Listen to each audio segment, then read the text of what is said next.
ठीक है। क्या मेरी आवाज़ आ रही है आप सभी को?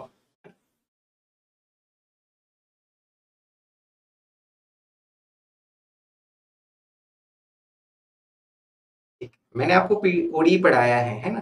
तो शायद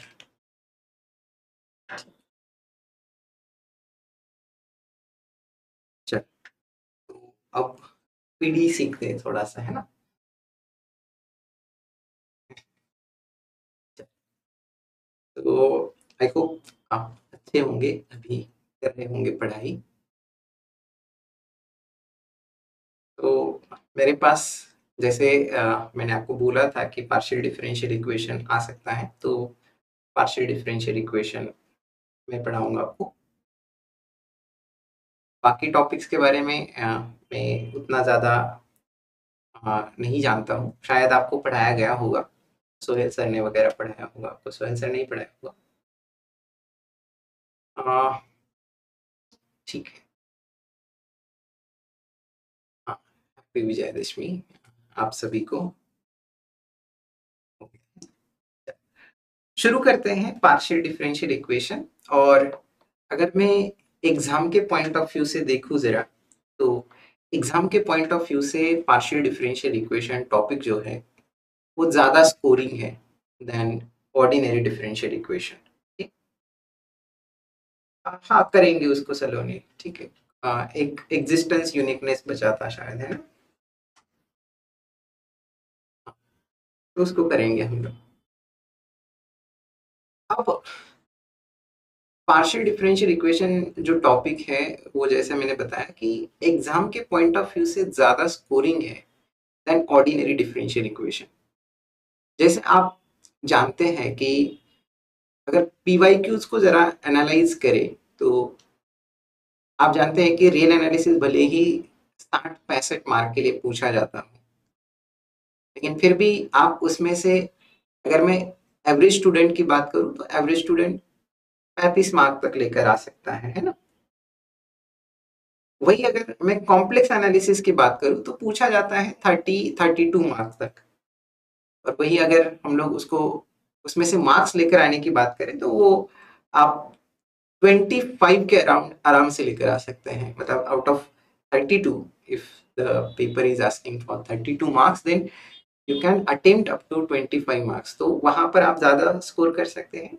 सिमिलर प्रकार से ऑर्डिनरी डिफरेंशियल इक्वेशन और पार्शियल डिफरेंशियल इक्वेशन में अगर हम लोग कंपैरिजन करें, तो पार्शियल डिफरेंशियल इक्वेशन ज्यादा स्कोरिंग है देन ऑर्डिनरी डिफरेंशियल इक्वेशन। दोनों का अगर हम लोग कॉम्बिनेशन करें, तो अराउंड 40 इसके लिए वेटेज दिया गया है, यानी कि यहाँ पर 16 to 20 मार्क के बीच में पार्शियल डिफरेंशियल इक्वेशन और ऑर्डिनरी डिफरेंशियल इक्वेशन का अलग अलग वेटेज है, ठीक है। और पार्शियल डिफरेंशियल इक्वेशन यहाँ से स्कोरिंग क्यों है? क्योंकि इनके पास ज्यादा चॉइसेस नहीं है क्वेश्चंस पूछने के लिए। जो सिलेबस है वो कुछ 5 या 6 सेक्शन में बटा हुआ है, उन्हीं के ऊपर उनको क्वेश्चन पूछना पड़ता है। इवन अब पहले तो हम लोग थोड़ा सा सिलेबस को जरा देखते हैं कि सिलेबस क्या है, हमें क्या पढ़ना है, ठीक है। चल, पार्शियल डिफरेंशियल इक्वेशंस, पीडीई। सबसे पहले हम लोग इसका थोड़ा सा सिलेबस जानने की कोशिश करते हैं कि हमें पढ़ना क्या है इसमें। सिलेबस बहुत ज्यादा नहीं है, बहुत बड़ा भी नहीं है।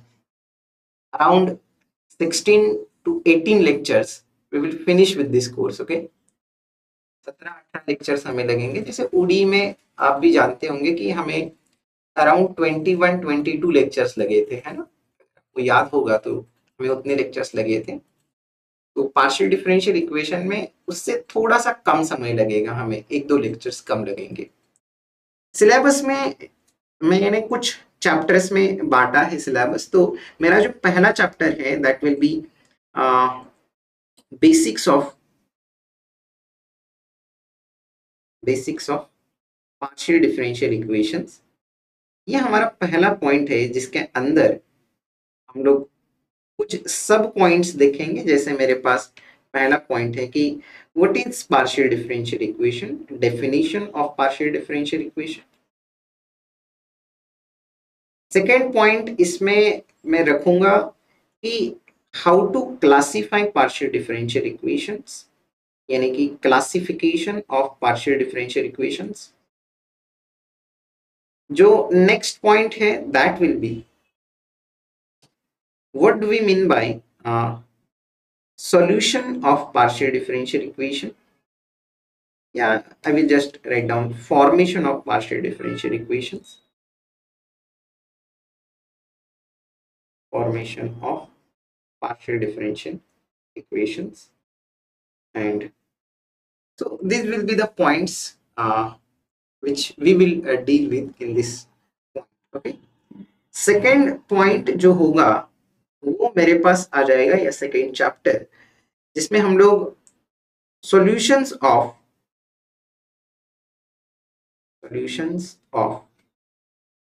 First order partial differential equations. First order के जो पार्शियल डिफरेंशियल इक्वेशंस हैं उनके सॉल्यूशंस देने की कोशिश करेंगे, जिसमें मेरा पहला पॉइंट जो होगा that will B general solution of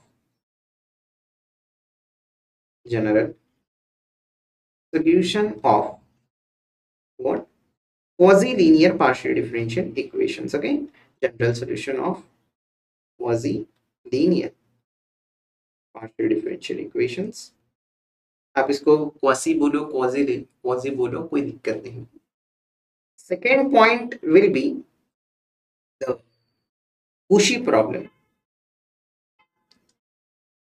Second point in this chapter, that will be the Cauchy problem. It is also called integral surfaces. Integral surfaces passing through integral surfaces passing through a given curve.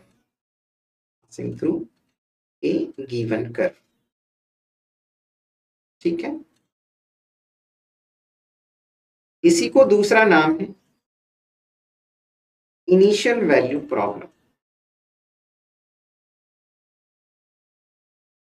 Initial value problems. Okay, this will be the second point. तीसरा जो point हमें study करना है इस chapter में that will B uniqueness of Cauchy problem. Yeah, we will deal this point in second point itself. Third point will be the complete solution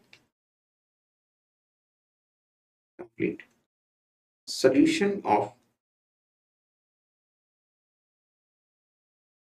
first order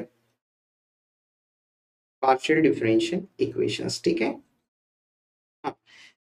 इस हफ्ते में या हो सकता है कि अगले हफ्ते में भी हमारे जो लेक्चर्स का टाइम रहेगा वो 1 घंटे का रहेगा। ठीक है, इसके बाद मुझे और लेक्चर्स होते हैं ऑफलाइन में, तो फिर हमारा जो लेक्चर का टाइम है तो लेक्चर का टाइम थोड़ा सा कम होगा। ठीक है, इसके बाद complete solution of first order partial differential equations, इसी में आपने कभी ना कभी नाम सुना होगा Charpit's method. This is a method to give the solution or complete solution of the first order partial differential equations। okay, फिर इसके बाद मेरे पास क्या बनेगा, ठीक है, यहां तक ठीक, मेरे पास ये चैप्टर। तीसरा पॉइंट शुरू करेंगे यहां से। तीसरे पॉइंट में हमें डिस्कस करना है द जनरल सॉल्यूशंस ऑफ, और सकते हैं higher order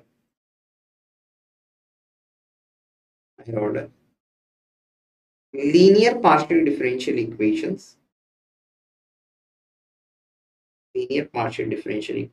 with constant coefficients।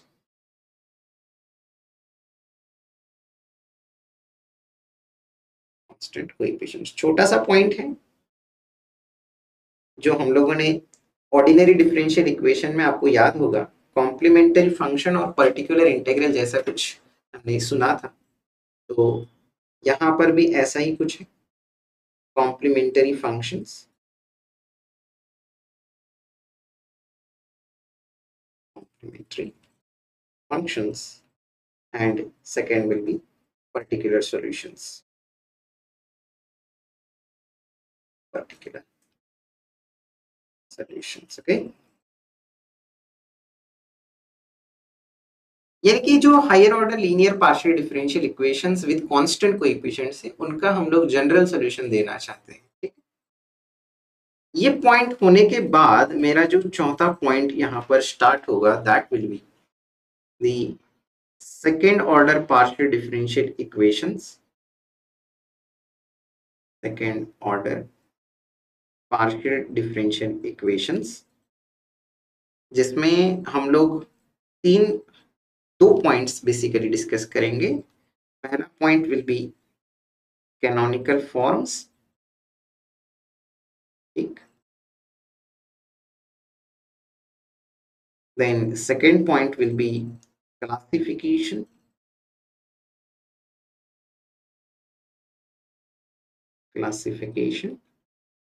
and maybe third point will be characteristic roots and characteristic curves, characteristic roots and characteristic curves, okay? This will be my fourth chapter, and the last chapter we will discuss is that the separation of variables method, okay, separation of variables method। As like in the ordinary differential equation हम लोगों ने देखा था separation of variables method, वैसे ही कुछ है, थोड़ा सा अलग है, ठीक है। variables method जिसमें मुझे 3 पॉइंट्स डिस्कस करने हैं basically, heat equation, then second will be wave equation,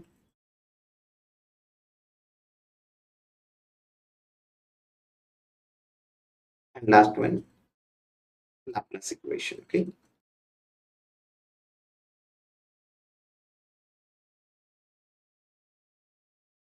so यहाँ पर हमारा हो जाएगा ओके। तो हमारे पास कुल मिलाकर 5 चैप्टर्स पढ़ने हैं, ठीक है, बस इतना ही है, 5 16-17 लेक्चर्स लगेंगे, अब देखते हैं।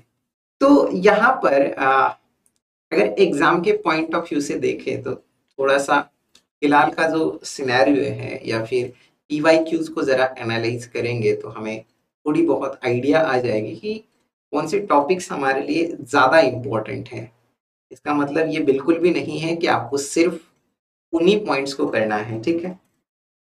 तो हमें सारे पॉइंट्स को करके रखना है, लेकिन एग्जाम में कम से कम इन पॉइंट्स के आप अच्छे से रिवाइज करके जाओगे, ठीक है।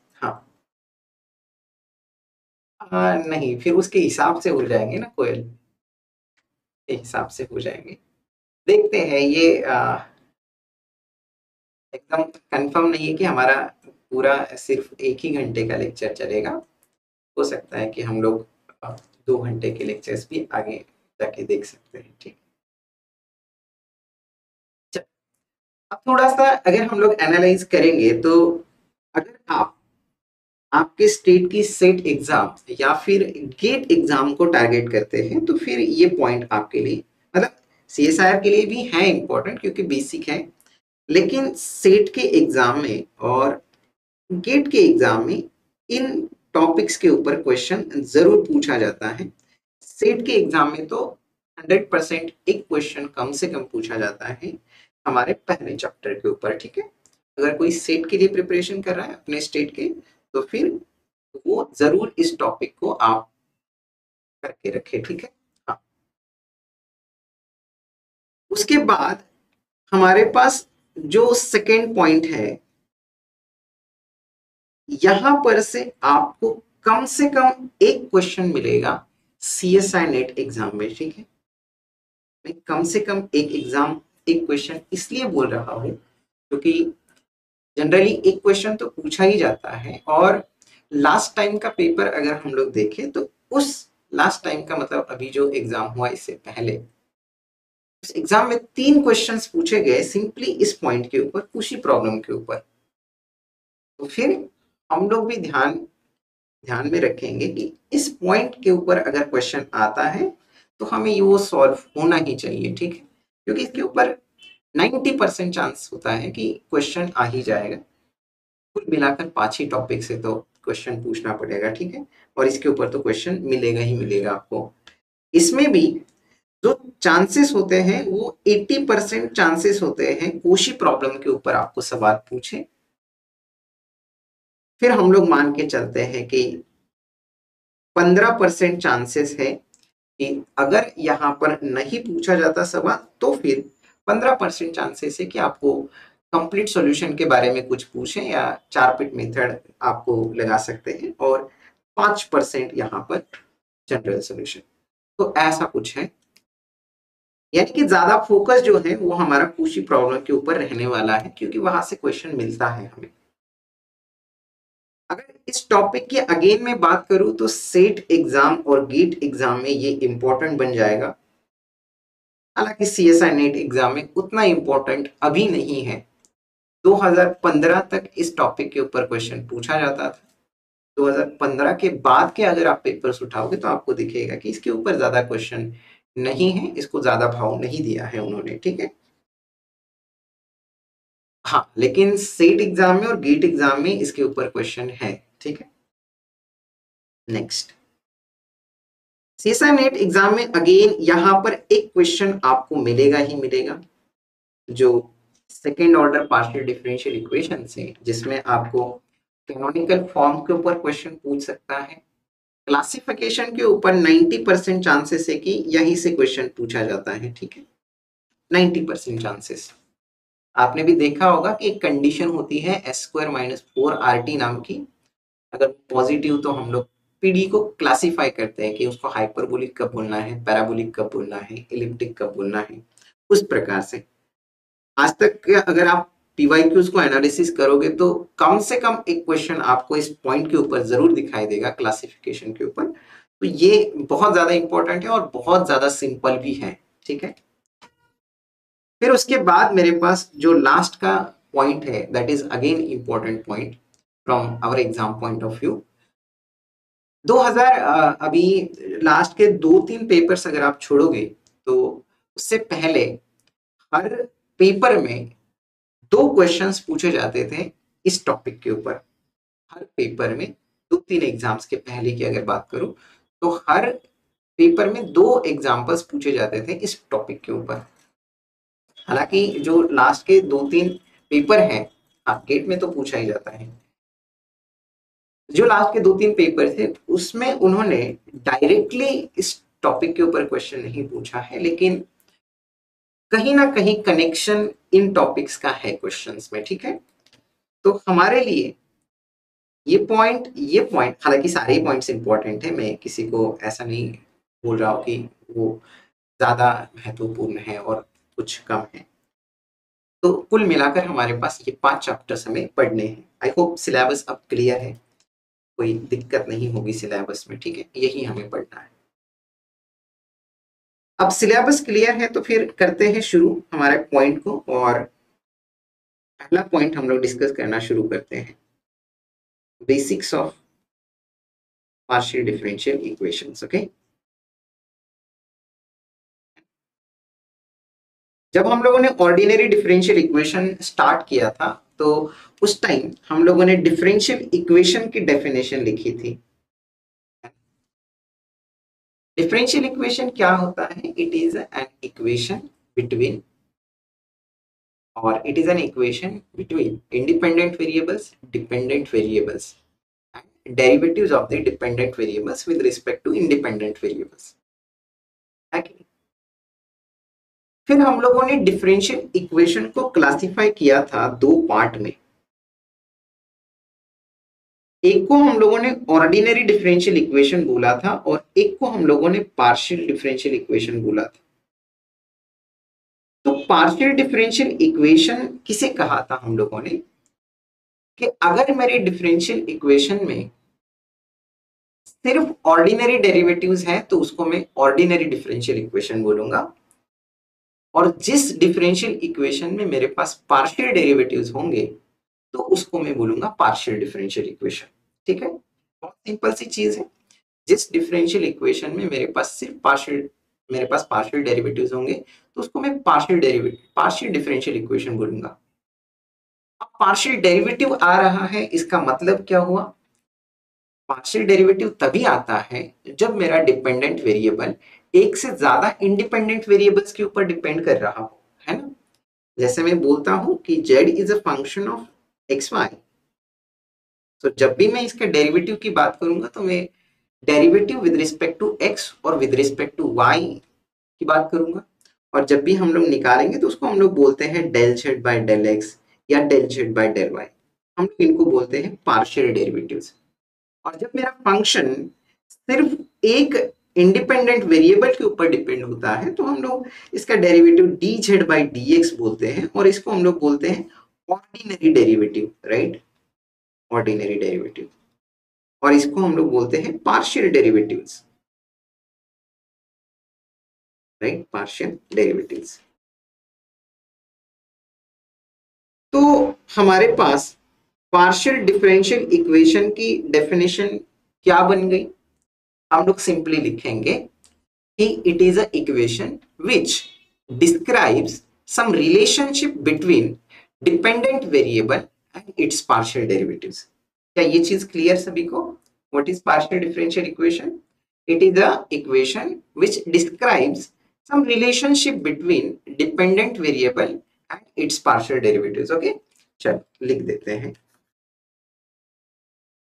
So, partial differential equation definition सबसे पहली,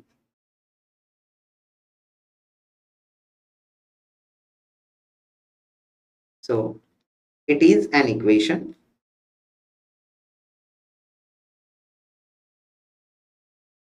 which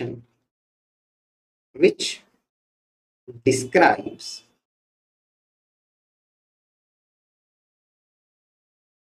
relationship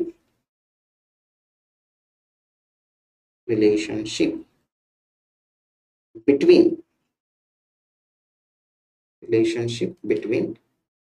dependent variable or relationship between unknown function, relationship between unknown function and its partial derivatives, its partial derivatives derivatives Whenever I'm saying it involves partial derivatives, that means u is a function which is depending on more than one independent variables। ठीक है, so here unknown function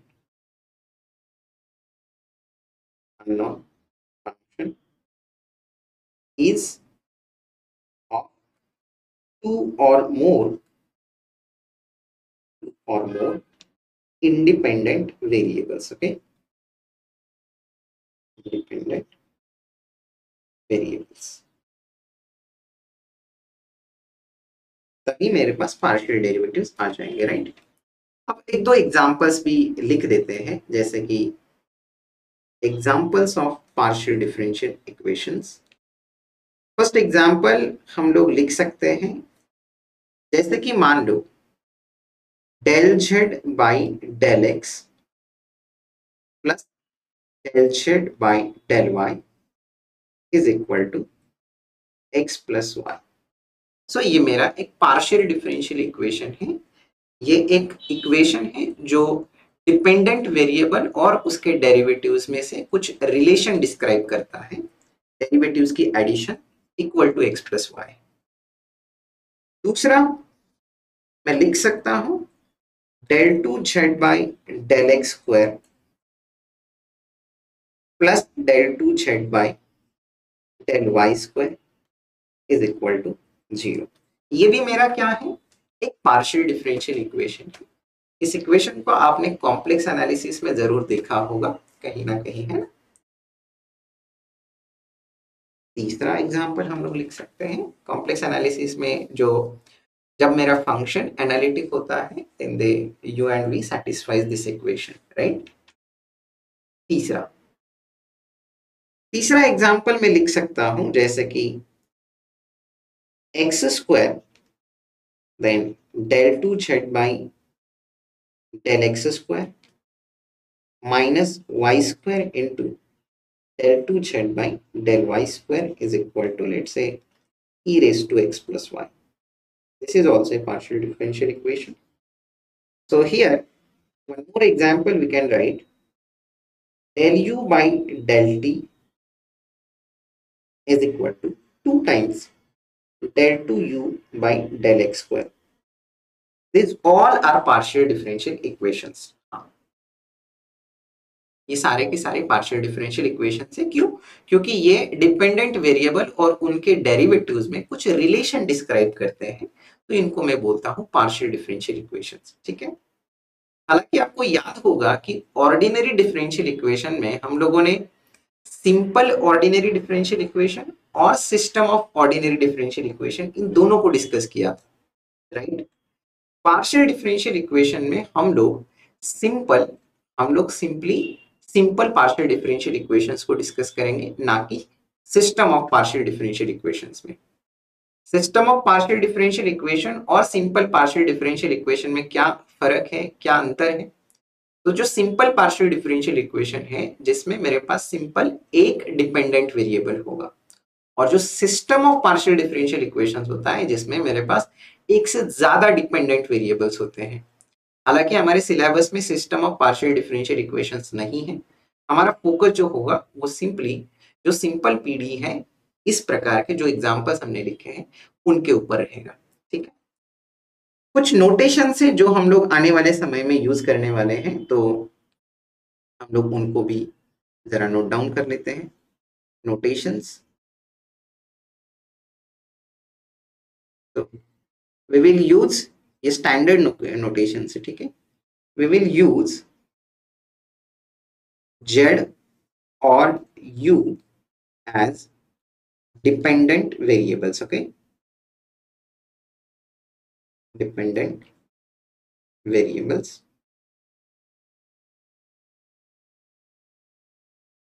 Second, we will use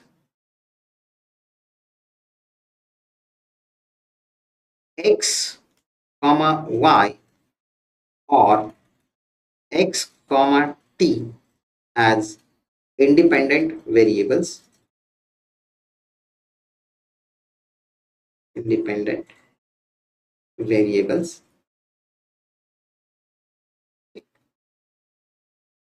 Then हम लोग कुछ symbols define करेंगे। We will denote,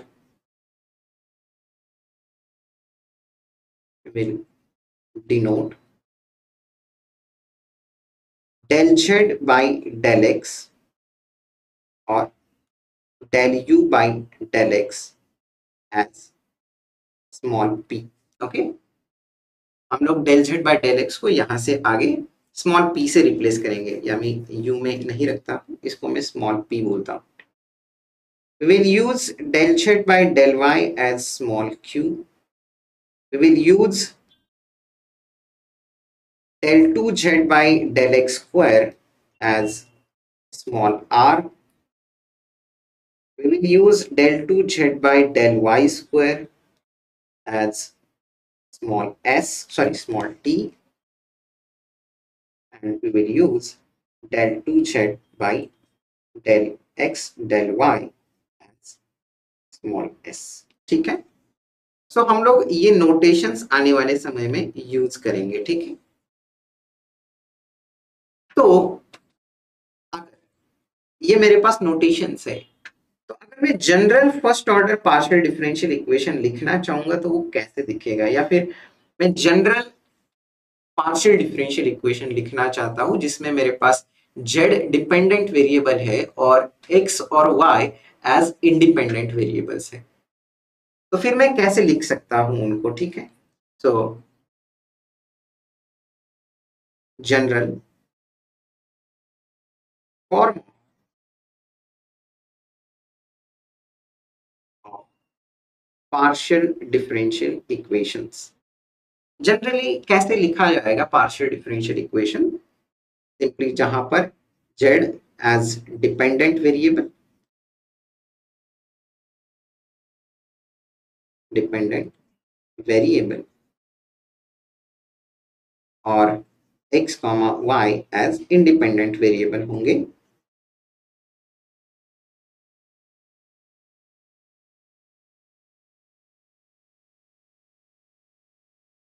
तो मैं generally कैसे denote करता हूं partial differential equation, f of x y z z x z y then z x x z x y z y y z x x x z, अब कई सारे आप यहां से लिख सकते हैं, is equal to 0।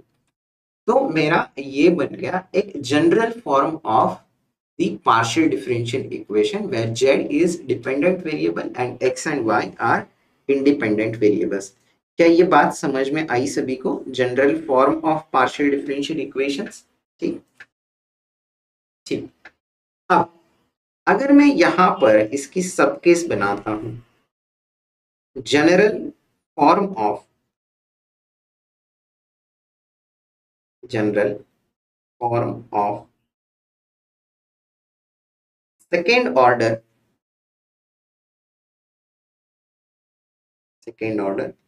Partial differential equations, क्या अब आप बता सकते हैं कैसे दिखेगी वो जनरल फॉर्म। हमें फोकस जो करना है, हमारा फोकस है फर्स्ट ऑर्डर और second order partial differential equations.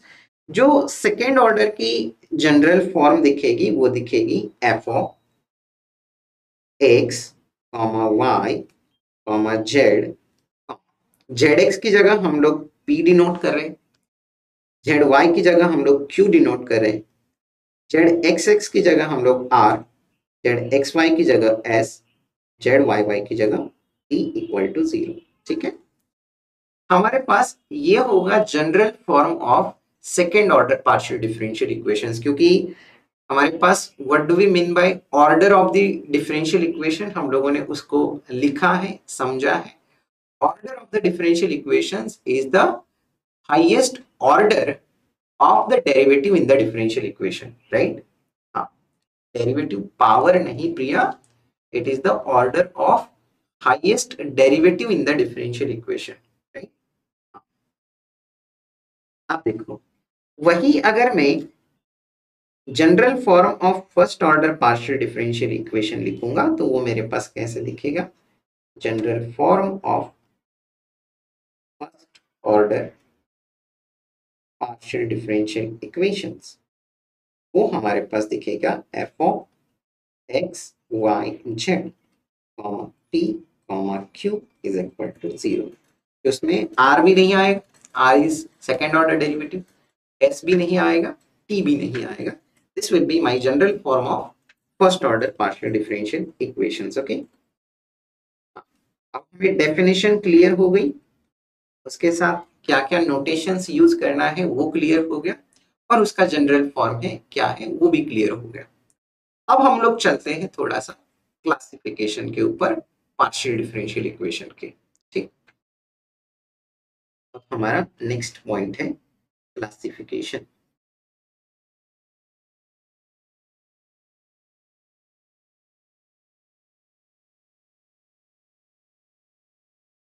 Classification of partial differential equation।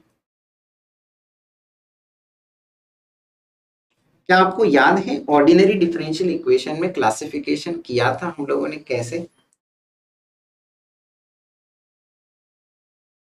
पहले तो हम लोगों ने डिफरेंशियल इक्वेशन लिखा, classification according to type of differential equation, ODE PDE. Second था classification according to order of the differential equation, and third one was classification according to linearity of the differential equation. अब हम लोगों ने partial differential equation क्या है वो तो समझा है। अब सिंपली हमारा क्लासिफिकेशन दो प्रकार से होगा, classification according to order of partial differential equation and classification according to linearity. Classification according to linearity is quite important, ठीक। अब देखो सबसे पहला हमारे पास होगा classification of partial differential equations according to, just order वाला लिख देते हैं, according to order of partial differential equations, order of partial differential equations. So what do we mean by order? Just एक बार नोट डाउन कर लेते हैं, याद करते हैं।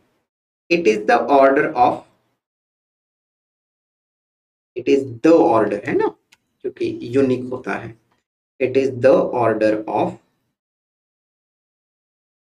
it is the order of highest derivative, highest derivative,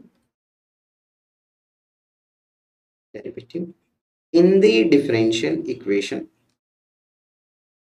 It is the order of highest derivative in the differential equation. Just example के लिए हम लोग क्या लिख सकते हैं? For example, तो del z by del x plus del z by del y, its power 2 is equal to 1. What will be the order of this differential equation? Order of this differential equation will be 1, right? Because highest derivative is of order 1, so order will be 1. And similarly एक और example just note down कर लेते हैं, ut is equal to uxx. What will be the order of this differential equation? Order of this differential equation will be 2, because uxx is of order 2 derivative, so this is my order 2. Order हमारे पास क्या है वो clear हो गया। अब चलते हैं classification according to, second classification according to linearity of the partial differential equations. Okay, classification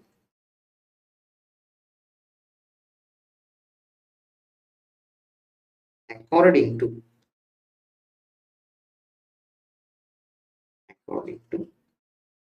linearity of partial differential equations. ठीक, क्या आप बता सकते हैं कि डिफरेंशियल इक्वेशन या पार्शियल डिफरेंशियल इक्वेशन को हम लोग लीनियर कब बोलेंगे? कोई भी एक बता सकते हैं क्या कि हम लोग ऐसा अगर हमारा डिफरेंशियल इक्वेशन होगा तो हम लोग उसको लीनियर बोलेंगे? Degree 1,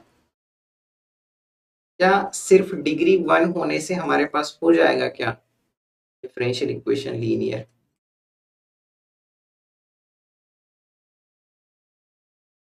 order 1 and degree 1, order भी 1 और डिग्री भी 1, तो हो जाएगा हमारा linear. y and dy by dx multiple नहीं हो, ठीक है। हमारे पास हम लोग समझते हैं कि पार्शियल डेरिवेटिव और वो मल्टीप्लाई है, linear in P Q Z, degree 1 और नो डेरिवेटिव और multiplication of dependent variable. Okay, ठीक है, अब कुछ कुछ आ रहा है हमारे समझ में, है ना। चल अब हम लोग समझते हैं पहले तो, है ना। अगर मैं, आपने अलजेब्रा में जरूर ये पढ़ा है कि जब भी मैं कुछ ऐसा लिखता हूं x plus b y is equal to c, तो आप इस इक्वेशन को लीनियर इक्वेशन बोलते थे, है ना। ax plus b y equal to c को आप लीनियर इक्वेशन बोलते थे। वही अगर हम लोग ऐसा कुछ लिखे a x square plus b x plus c is equal to 0, तो इस इक्वेशन को हम लोग नॉन लीनियर इक्वेशन बोलते थे, या उसको क्वाड्रेटिक भी बोलते थे, है ना। नॉन लीनियर, इसको हम लोग लीनियर बोलते थे। या फिर मैं a x square plus b into x y plus c y square is equal to 0 लिखूं, तब भी हम लोग इसको नॉन लीनियर बोलते थे, ये लीनियर नहीं है। यानी कि लीनियरिटी हम लोग किस में चेक कर रहे हैं वो भी इंपॉर्टेंट है कि नहीं हमारे लिए।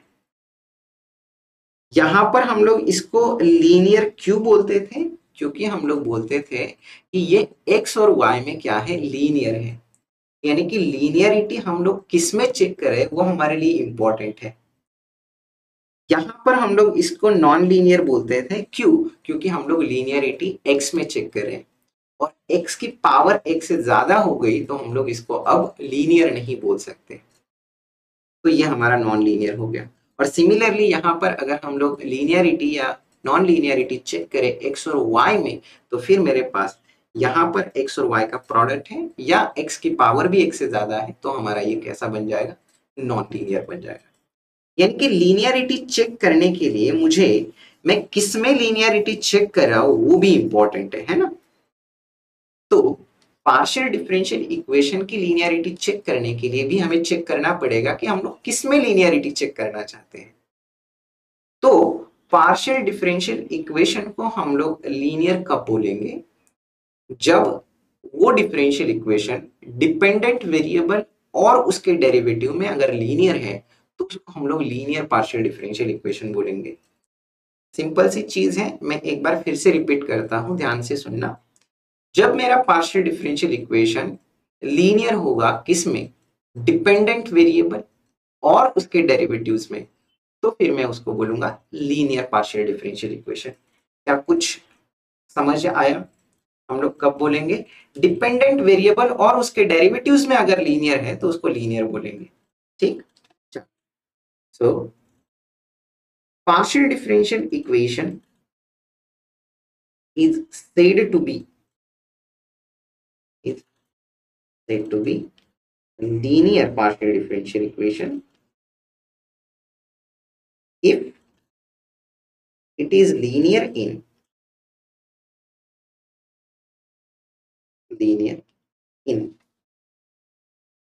dependent variable, yeah, it is linear in unknown function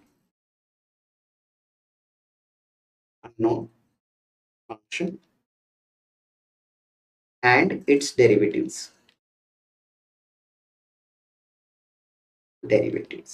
ठीक है,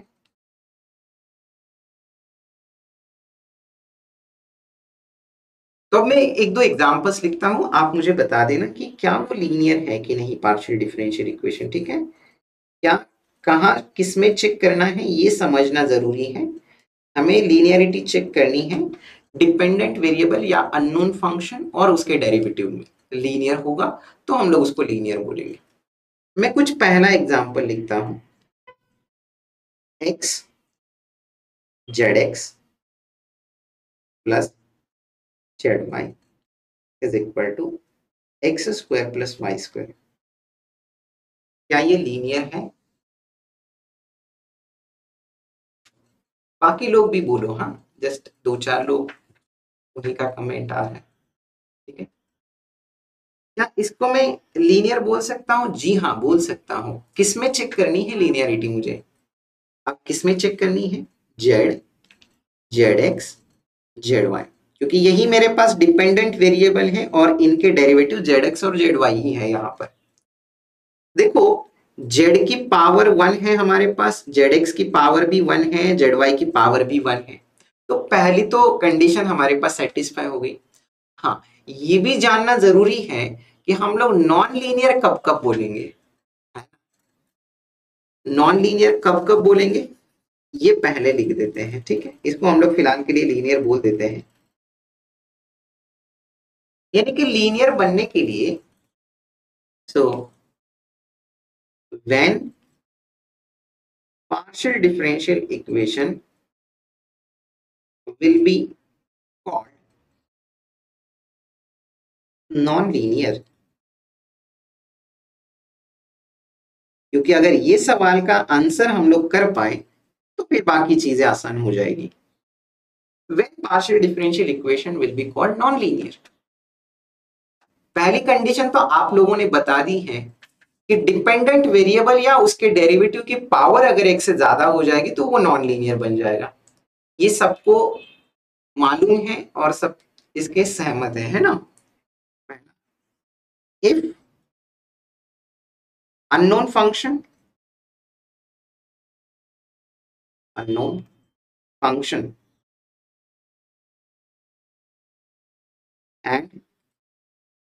unknown function or its derivative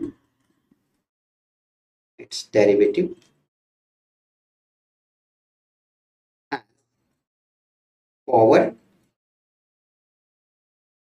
not equal to 1। ठीक, अगर हमारे पास अननोन फंक्शन या उसके डेरिवेटिव की पावर अगर इक्वल टू 1 नहीं है तो उसको हम लोग लीनियर नहीं बोलेंगे। दूसरी चीज, अब हम लोग क्या सीखेंगे? दूसरी चीज कि अगर कहीं पर अननोन फंक्शन और उनके डेरिवेटिव में अगर कहीं पर प्रोडक्ट दिखाई दिया तो भी उसको नॉन लीनियर बोलेंगे, है ना? So if there is multiplication, if there is multiplication between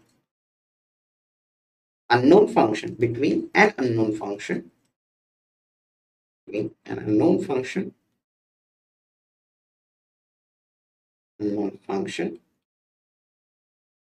and or its derivatives,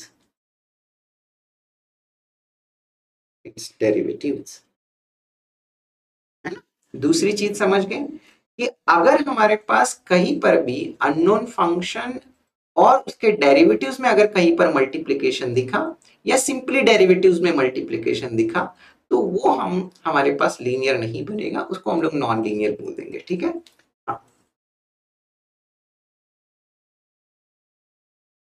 हाँ दोनों में सेम ही है ना, हम लोग जस्ट सीख रहे हैं, है ना, कि कब हम लोग नॉन लीनियर बोलेंगे उसको। तीसरी, और कब कह सकते हैं? और हम लोग तब बोलेंगे जब हमारे पास गिवन पार्शियल डिफरेंशियल इक्वेशन में अननोन फंक्शन या उसके डेरिवेटिव का कोई नॉन लीनियर फंक्शन होगा। तो देखो, जैसे कि मान लो मैंने आपको लिखा कि z plus sine of del z by del x is equal to 1, तो इस पार्शियल डिफरेंशियल इक्वेशन को भी हम लोग नॉन लीनियर बोलेंगे, ना कि लीनियर। ठीक है, जब भी हमारे पास डिपेंडेंट वेरिएबल या उसके डेरिवेटिव का अगर कोई नॉन लीनियर फंक्शन है तब भी हम लोग उसको क्या बोलेंगे? नॉन लीनियर बोलेंगे। ठीक है, हाँ बिल्कुल। तो अब हम लोग क्या बोल सकते हैं? तो if there is non-linear function,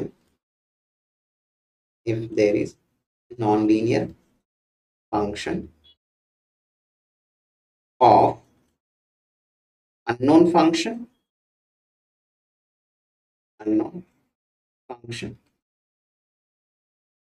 or its derivative,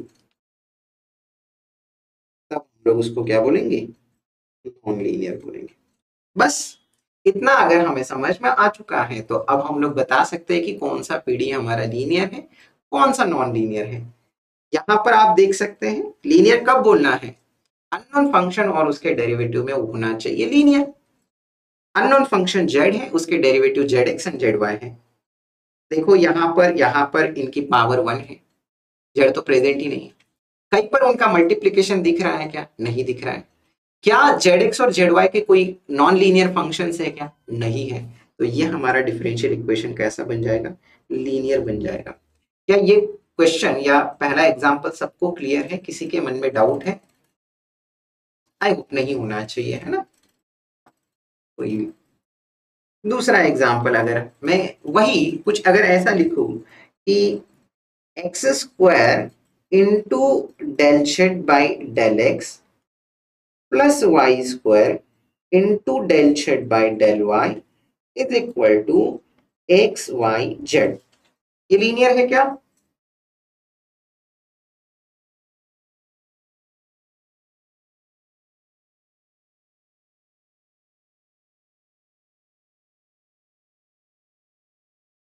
मुझे लगा था कि शायद क्लियर हुआ होगा, लेकिन नहीं क्लियर हुआ।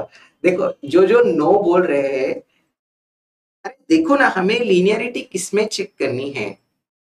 सबसे पहला सवाल क्या था हमारा कि लीनियरिटी किसमें चेक करनी है, वो भी इंपॉर्टेंट है। हमें लीनियरिटी किसमें चेक करनी है? अननोन फंक्शन और उसके डेरिवेटिव्स में। इंडिपेंडेंट वेरिएबल्स का रोल है क्या यहाँ पर? नहीं है। तो यहाँ पर अननोन फंक्शन z है और उसके derivatives del z by del x and del z by del y है। देखो तीनों की पावर 1 भी है, कहीं पर उनका मल्टीप्लीकेशन नहीं दिखाई दे रहा है, उनके नॉन लीनियर फंक्शंस भी प्रेजेंट नहीं है। तो फिर ये हमारे पास कैसा बनेगा? लीनियर बन जाएगा। बन जाएगा कि नहीं बन जाएगा? जो जो लोग नो बोल रहे थे उनको क्लियर हुआ?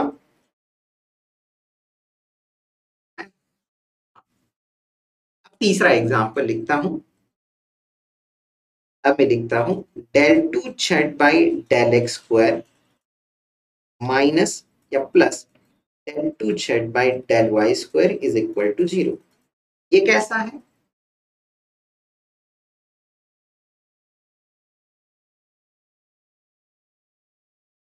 हद है, मतलब हद।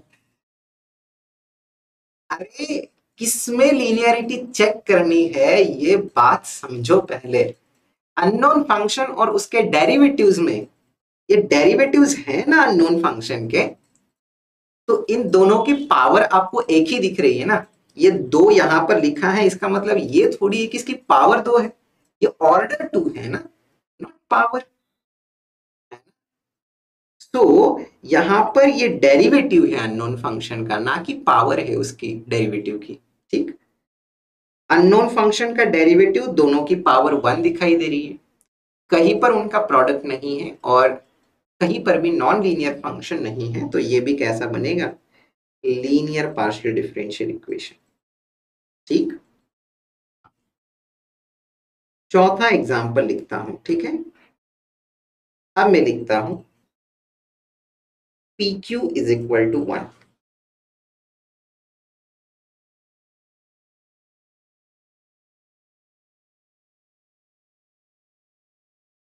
अब नॉन लीनियर है ना, क्योंकि अब डेरिवेटिव्स का प्रोडक्ट हो चुका है ना।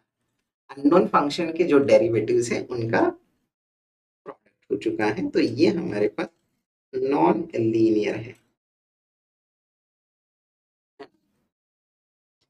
वही अगर मैं एक और एग्जांपल लिखूं, जैसे मैं लिखूं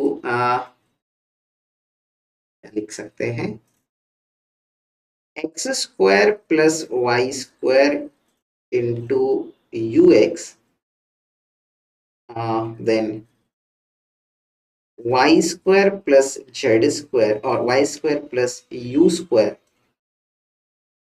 into u y is equal to x square plus y square into u. इसको क्या बोल सकते हैं? नॉन लीनियर, है ना। अब समझ में आ जाएगा, क्योंकि अब मेरे पास जो अननोन फंक्शन है u, उसका पावर x से ज्यादा बन चुका है, तो वो नॉन लीनियर बना। ठीक। यहां तक एकदम क्लियर हुआ हमें कि लीनियर किसे बोलना है, नॉन लीनियर किसे बोलना है। ठीक। यहाँ पर लिखेंगे लीनियर। आपका नेक्स्ट लेक्चर कब है?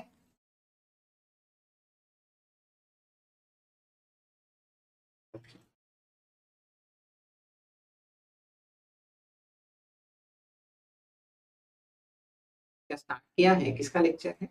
गौरव सर का है ना शायद, शेड्यूल देखा था। अ, ठीक है। क्या इंट्रो समझ में आ गया? कोई दिक्कत, कोई क्वेरी, कोई डाउट? नहीं होना चाहिए, ऐसे ही पढ़ेंगे, कोई दिक्कत नहीं होगी। बस आप आ, साथ देना। ठीक है। आपने ओडी में काफी अच्छा किया था, मतलब जो लोग एंड तक थे उनको समझ में आ चुका होगा। हाँ, कल भी इसी टाइम पे होगा हमारा, 1:30 से 2:30 चलेगा इस वीक तो। अब देखते हैं अगले हफ्ते। सो चलो, सभी को थैंक यू आज के लिए। Happy learning.